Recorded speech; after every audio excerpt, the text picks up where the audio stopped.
So I legit just got back from going to the gym. I got a notification from the creator Discord saying there's been a new update to their website, and this is what it is. An anti-cheat update. So we're going to go straight into it. You know shit's serious when it says written by 11, not Pedro, not Rustzilla, by 11 themselves. So the anti-cheat update. Hello survivors, we've got some important updates to share about the anti-cheat system. In this blog, we'll clear up some common misconceptions about cheating, break down the current state of the anti-cheat development, and explain the next steps moving forward. This one has been a long time coming.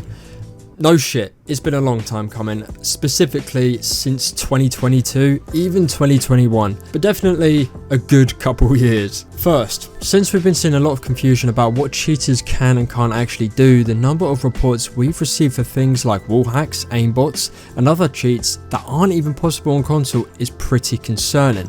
I won't make this section too long since there's a lot to cover in this blog, but to keep it simple, things like God mode on, official servers, wall hacks or aimbot just aren't possible on consoles.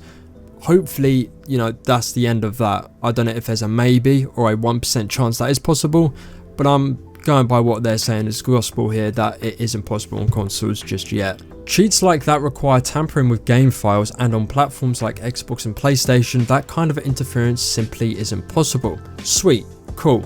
So the next thing goes on to say this. So what counts as cheating then? Cheating is using third-party devices that either make parts of the game way more easy or give a player an unfair advantage over others in a PvP scenario. Right now, there are only two instances that we consider cheating. One is the use of scripts that provide a game advantage, which is Cronus Zens, and the other is external devices to enable mouse and keyboard to be used when playing the game, even when it's not officially supported. So fairness has always been a priority for both the community and our team. We've been building up the anti-cheat system for a while now, and we're ready to crack down on anyone using or promoting unfair third-party devices in Rust Console Edition, which leads into the introduction of RustGuard. Recently, we ran a live test of phase 1 of our new anti-cheat system, which focused on the warning system.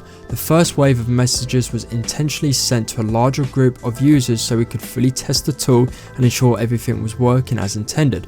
Sorry, we didn't mean to scare anyone. So yeah, we kind of knew that this was the anti-cheat working, and they're doing a test on that, so it's really good they've cleared that up.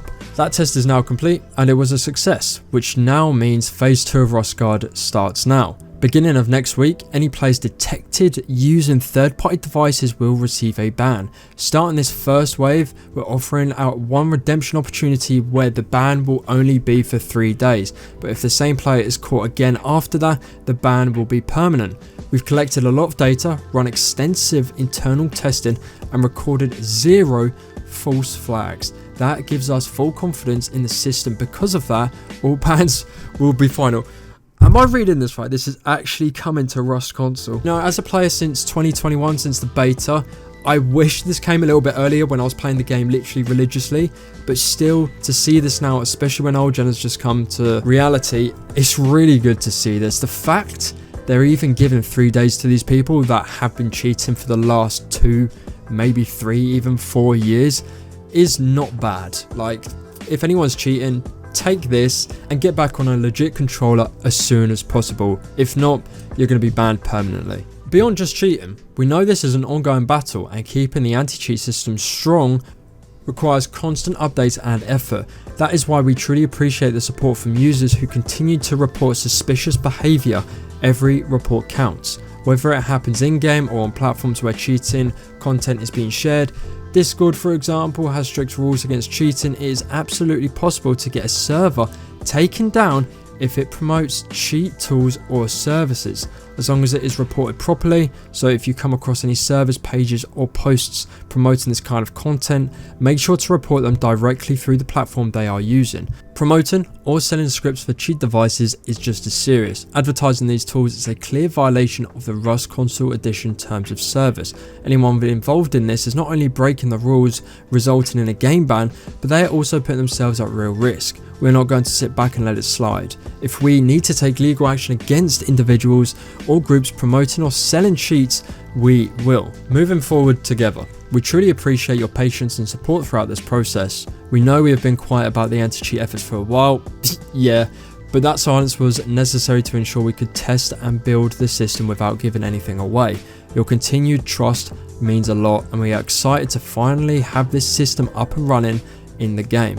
This is just the beginning. We will continue improving RustGuard and strengthening our tools to give everyone a more fair and enjoyable Rust Console Edition experience. See you on the island without cheaters very soon. I genuinely can't believe this, and I hope to God they have got this on the head. The fact they're saying all of this, that there was no false flag bans or anything like that, the fact they're giving 3 days to these cheaters to clean up their act, sort of like how Rust PC did with the redemption thing of unbanning all the cheaters, and if they cheat again they're fully banned. This is exactly what Rust Console and 11 are doing with this community, so I can't wait for this to be in effect. Honestly, this is great. This is something that everybody should roll out in their community servers as well, because there's obviously cheaters everywhere, both on officials and community servers. So this is really good progression, and good to see, because there's been literally nothing from 11, to be honest, about this anti-cheat. They've been quiet, and it's been 4 years. Yes, I would have liked this to come earlier when I was playing the game and, you know, having a blast on it rather than just making videos now, but better late than never, right? So anyone that's playing the game, if you are cheating, please don't run the risk unless you want to run the risk. It is what it is. I can't tell you how to play the game. It's down to you as a person, as an individual, of how you want to do this. If you do get permanently banned, don't cry about it. That's really all 11 is saying here. They're giving you a heads up, and if you carry on, you know, pushing the leverage to the point where you get fully banned in the game, that's on you. So that's the last message I'll leave with you guys. This is great to see from 11 that they've come out with a post dedicated to the anti-cheat. Let me know what you guys think in the comment section below. Subscribe if you're new around here, and if you like all things Rust Console, leave a like if you did enjoy the video. And this can't receive any dislikes because this is good all around the board. So if I see any dislikes, it's definitely a cheater doing that. As always guys, thank you for watching. See you in the next one. Take care.